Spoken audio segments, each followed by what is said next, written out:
Hello friends, मैं हूं आपका दोस्त डॉक्टर चंद्रकांत और आप देख रहे हैं Elet Academy YouTube channel. And this today's topic is for binomial expansion which is useful for JEE CET preparation as well as for the board preparations of 11th standard and 12th standard.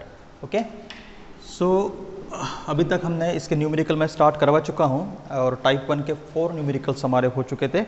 अभी हम 5th numerical देखेंगे। तो 5th numerical is from Kerala CET। Is Kerala CET and it is from the paper 2004.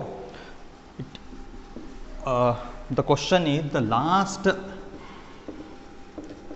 digit in the expansion of 7 to the power 300. A good question. 7 to the power 300 का expansion करने के बाद जो term आएंगी, सबसे आखिरी वाली जो टर्म आएगी उसका डिजिट क्या होगा।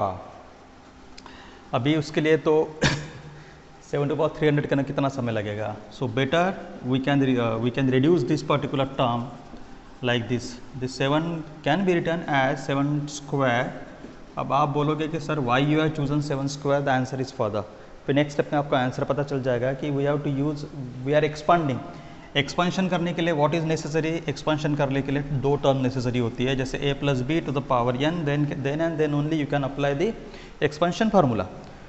अभी a और b की वैल्यू अगर कुछ अलग है, मतलब 2, 3 ऐसा कुछ होता है, तो वो एक्सपेंशन काफ़ी लंबा जाएगा।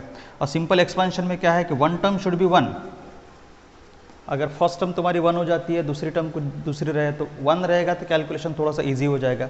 तो आई एम ट्राइंग हियर, ठीक है। I am reducing this 7 to the power 300 into this particular pattern, ठीक है। अभी हमने 7 स्क्वायर लेने के पीछे का रीज़न अभी आपको पता चलेगा। This 7 square means what, 49 to the power 150। This 49 can be written as 50 - 1। अभी आपको पता चल गया होगा कि why I have chosen 7 square. ये देखो 50 - 1। अभी expansion term A first term 50 होगी और सेकंड टर्म B -1 होगी, ठीक है। तो अभी हमें एक्सपेंशन फार्मूला यहाँ पे लग सकता है। अभी कौन सा फार्मूला लगेगा यहाँ पे, इसको अगर हम कंपेयर करें a - b to the power n, ठीक है, बराबर। तो हमें मिलेगा a की वैल्यू हो जाएगी 50, b की वैल्यू हो जाएगी -1 and expansion index n is equal to 150। अभी हमें पता है इसका लास्ट डिजिट जो रहेगा, लास्ट टर्म जो रहेगी इसकी, वो क्या रहती है, लास्ट टर्म इसका जब एक्सपेंशन हम करते हैं a - b to the power m, तो फर्स्ट टर्म रहती है a to the power n blah blah blah blah blah. Last term रहेगी आपकी है b to the power n, बराबर, ठीक है। अब ये जो है ये 150 है, ये आपका इवन नंबर है, तो यहाँ पे a to the power 150 होगा, b to the power 150, मतलब -b to the power 150, ठीक है। तो ये लास्ट टर्म होगी। तो last term actually it's not the last digit, basically it's a last term. So last term it's not a last digit, basically it's a last term in the expansion of. So here last term क्या होगा आपका, -b का value, मतलब b का value -1 to the power 150।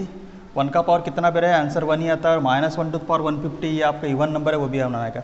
तो ultimately last term आपकी answer आया आपका 1। समझ में आया, ठीक है। तो ये हो गया आपका क्वेश्चन। दूसरे भी तरीके हैं इसको है, लेकिन I think this is the one of the simplest way to find the last term in the expansion. Okay, got it. Next हम मूव करेंगे क्वेश्चन नंबर 6 पे।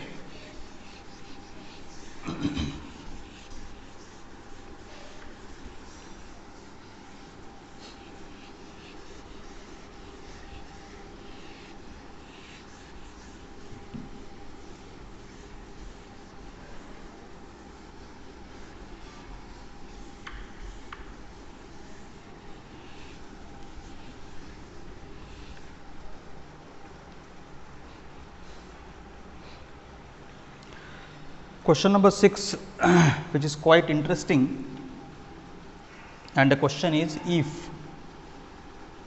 a equal to coefficient of x to the power n and b equal to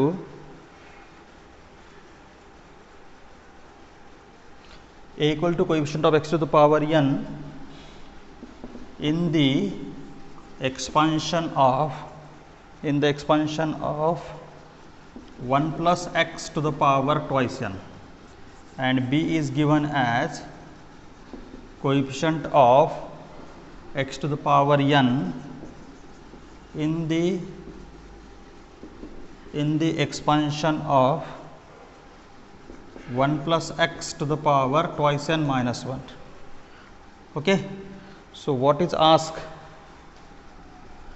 It is asked that to find a relationship then a equal to what? This is the question. Then a equal to what?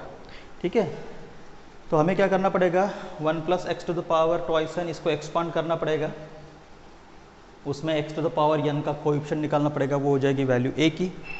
फिर हमें इसको expand करना पड़ेगा, इसमें x to the power n का coefficient निकालना पड़ेगा, वो हो जाएगी वैल्यू b की। फिर a और b को डिवाइड करने के बाद उन दोनों में क्या रिलेशन है हमें पता चलेगा। ठीक है, तो काफ़ी लंबा प्रॉब्लम है, लेकिन अभी हमारे पास जैसे JEE हो गया, इनमें समय नहीं रहता है, तो समय नहीं रहता तो क्या करना पड़ेगा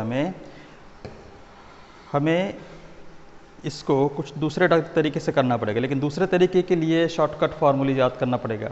तो शॉर्टकट फार्मूले याद नहीं करने का, मैं आपको रेगुलर ही तरीका इसका मैं आपको बताता हूँ, थोड़ा ध्यान दो। वी नो दैट, ये आपको एग्जाम में लिखने की ज़रूरत नहीं है, अभी मैं एक्सप्लेनेटरी पढ़ाया करें।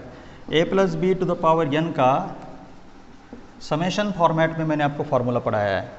ठीक है, r varies from 0 to n and C r a to the power n minus r b to the power r, ये जनरल टर्म होती है, बराबर, tr प्लस 1। ठीक है, इस फॉर्मेट का हम यहाँ पे यूज़ करेंगे दोनों एक्सपेंशन। ठीक है, दोनों में यहाँ पे here a equal to, a की वैल्यू कितनी है 1, दोनों जगह पे, और b की वैल्यू कितनी है आपकी x हो गई। ठीक है, बराबर। फ़र्क क्या है, एक्सपेंशन इंडेक्स में फ़र्क है। मैं यहाँ पे कैपिटल N कर लेता हूँ सो दैट कि हमें ऑलरेडी यहाँ पे n यूज़ हो चुका है, तो कन्फ्यूजन नहीं होगा कि ये n और हमारा n सेम है वगैरह वगैरह। ठीक है, चलो a के जगह पे 1 डालो और b के जगह पे x डालो, तो ये 1 plus x to the power capital N summation r varies from 0 to capital N। Okay, so ये हो गया हमारा NCR r to the power, ना सॉरी, ए हमारी फर्स्ट टर्म होगी, तो 1 टू द पावर कितना भी रहे तो आंसर 1 ही आएगा, तो लिखने की ज़रूरत नहीं है। b का value x to the power r। ठीक है, बराबर। अभी इस पर से आप एक चीज़ समझ लो, यहाँ पे x to the power r का कोएफिशिएंट देखो क्या है। This implies that coefficient of x to the power r in the expansion of 1 plus x to the power n is NCR। अगर ये रिजल्ट आपको याद रहता है तो बेटर है, लेकिन कैसा है, कितनी चीज़ें याद करोगे। ठीक है, ये फार्मूला तो आपको याद करना पड़ेगा, जनरलाइज फार्मूला है, वो हमने ऑलरेडी याद कर चुके हैं। ठीक है, बराबर। हाँ, चलो इसको सॉल्व करते हैं। Coefficient of x to the power r is NCR। ठीक है, अभी हमें क्या करना है बस इसी फंडा को लेके चलते हैं। देयरफॉर a अपॉन b, बराबर, a क्या है, coefficient of x to the power n in the expansion of, तो लगाओ यहाँ पे। अभी यहाँ पे n की वैल्यू कितनी होंगी, ट्वाइस n c, और r की वैल्यू कितनी होंगी in coefficient of x to the power n, तो x to the power r का कोएफिशिएंट है, वहाँ पे हमें x to the power n चाहिए, तो ये r की जो वैल्यू है वो हो जाएंगी n। ओके, ठीक है, अपॉन b क्या है, coefficient of x to the power n in the expansion of, तो ये कैपिटल N की value expansion index twice n minus 1 c। ठीक है, और ये n की value x to the power n वाला कोएफिशिएंट चाहिए, तो ये r की वैल्यू हो जाएगी यहाँ पे n। ठीक है, बराबर। अभी हमें इसको सॉल्व करना है, इसको सॉल्व करने के बाद you will get your final answer. So you have here तो यूजिंग NCR, कैपिटल N लिखो, स्मॉल n, इसका फार्मूला हमें पता है, क्या है formula, factorial n minus r factorial r। चलो लगाओ यहाँ पे।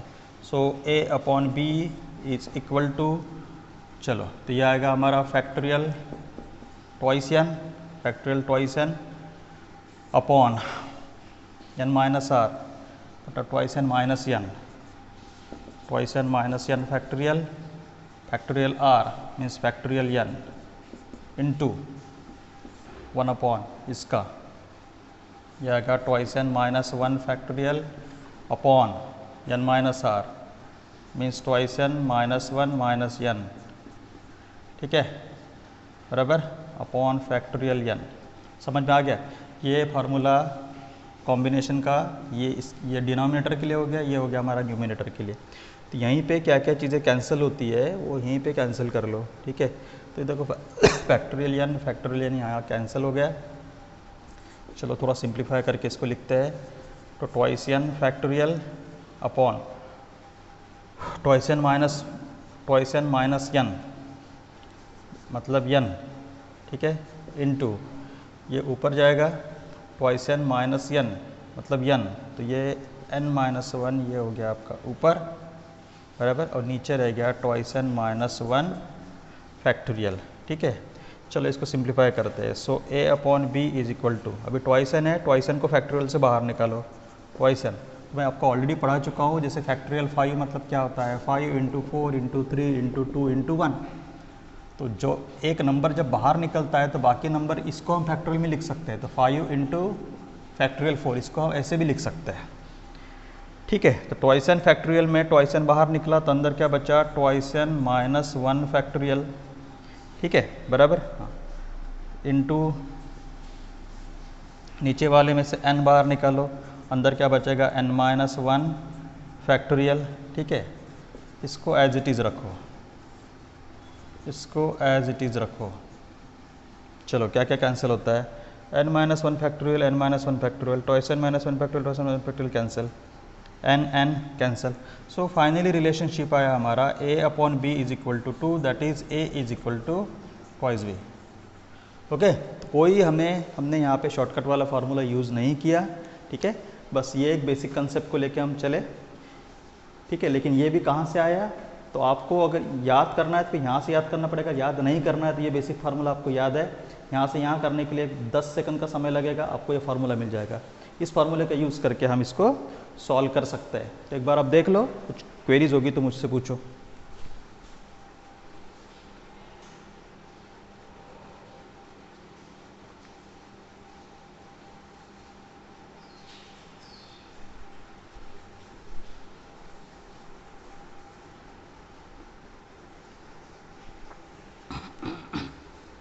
हो गया?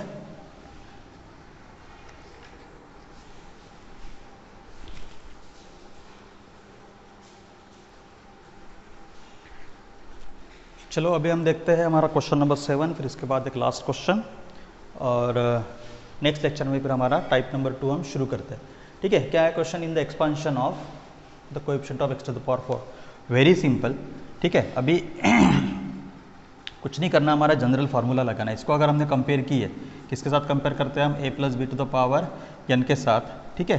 तो हमें पता चलेगा कि a मतलब first term debt is x/2, ठीक है, b मतलब second term debt is -3 upon x square, ठीक है, और एक्सपांशन इंडेक्स स्मॉल n, ये वैल्यू हो गई हमारी 10, बराबर, ठीक है। तो जनरलाइज फार्मूला इसमें हम लगाएंगे। जनरलाइज टर्म क्या है हमारी, TR plus 1 is equal to NCR a to the power n minus r b to the power r, okay, ठीक है। सो हमारा कौन सी टर्म है, x टू द पावर 4 कौन सी टर्म है पता नहीं, इसलिए r प्लस 1 की वैल्यू पता नहीं, तो it will be as it is. n की वैल्यू पता है, दैट इज 10 CR। a की वैल्यू पता है, a की वैल्यू क्या है आपका, x upon 2 to the power n minus r, okay. b का वैल्यू आपको पता है, b का वैल्यू कितना है, -3 upon x square to the power r। हमें कोएफिशिएंट फाइंड आउट करना है, तो वेरिएबल को एक साइड एक ब्रैकेट में लेते हैं और कोएफिशिएंट को एक ब्रैकेट में लेते हैं। So TR plus 1 is equal to, ये मैं कांस्टेंट वन साइड कर ले रहा हूँ, तो ये 10 CR into 1 upon 2 to the power n minus r, तो n की वैल्यू प्रॉब्लम में गिवन है, दैट इज 10, तो ये हो गया मेरा 10 minus r into -3 to the power r। ये हो जाएगा कोइफिशिएंट। अब वेरिएबल ले लो, वेरिएबल क्या है, दो सेकंड ब्रैकेट में x to the power 10 minus r multiplied by 1 upon x to the power ये 2 और ये 2 दैट इज ट्वाइस आर। ठीक है, हमें क्या, हाँ थोड़ा सा इसको और सिंप्लीफाई कर लेता हूँ, सिंप्लीफाई कर लेता हूँ तो it is equal to, now it is equal to, ये ब्रैकेट एज इट इज़ रहेगा, डू ये कोएफिशिएंट है एज इट इज़ रहेगा, इसको हम थोड़ा सिंप्लीफाई कर लेते हैं इस ब्रैकेट को, ये हो जाएगा x to the power 10 minus r, ये 2r ऊपर जाने के बाद माइनस 2r हो जाएगा। ठीक है, अगर हम इसको और आगे सिंप्लीफाई करते हैं तो ये जो ब्रैकेट है कोएफिशिएंट वाला, it will be as it is. ठीक है, और यहाँ मिलेगा हमें x to the power 10 minus r means 10 minus 3r। ठीक है, इसको मैं इक्वेशन नंबर 1 बोलता हूँ। अभी हमें क्वेश्चन में क्या पूछा है, coefficient of x to the power 4, मतलब x का पावर 4 चाहिए, x का पावर 4 चाहिए। ठीक है, therefore x to the power 4, actually अभी पावर क्या है 10 माइनस 3r, हमें x का पावर 4 चाहिए, मतलब 10 माइनस 3r की वैल्यू 4 चाहिए। ठीक है, 10 minus 4 tr is 6 upon 3 is equal to r, therefore r का वैल्यू हो गया आपका 2। ठीक है, अभी r का वैल्यू 2, प्रॉब्लम में पुट अप कोएफिशिएंट निकालना है, तो ये जो ब्रैकेट है, ये दिस ब्रैकेट इज कोएफिशिएंट, बराबर। ठीक है, हाँ तो देखो इक्वेशन 1 में अगर हमने पुट किया तो इक्वेशन 1 इम्प्लाइज r का वैल्यू, मतलब ये होगी 2 + 1, मतलब थर्ड नंबर की टर्म है और ये कोएफिशिएंट है 10c2 into 1/2 to the power 10 r के वाले 2 into -3 to the power r 2। ठीक है, ये हो गया हमारा coefficient multiplied by x to the power, इसका वैल्यू 4 था। ठीक है, क्वेश्चन में क्या पूछा है, x टू द पावर 4 का कोएफिशिएंट। तो जब आप कैलकुलेशन करोगे इतना डिटेलिंग में लिखने की ज़रूरत नहीं है, तो इसका कैलकुलेशन अगर किया आपने इस ब्रैकेट का, ठीक है, इस ब्रैकेट का कैलकुलेशन आपने कंप्लीट किया, सो ये आपका कोएफिशिएंट होगा and it's comes up near about 405 upon 256। ठीक है, बराबर, ये हो गया आपका क्वेश्चन नंबर 7। ठीक है, ये हो गया आपका क्वेश्चन नंबर 7। ओके, ठीक है, एक बार देख लो, ये क्वेश्चन नंबर 7 आपका।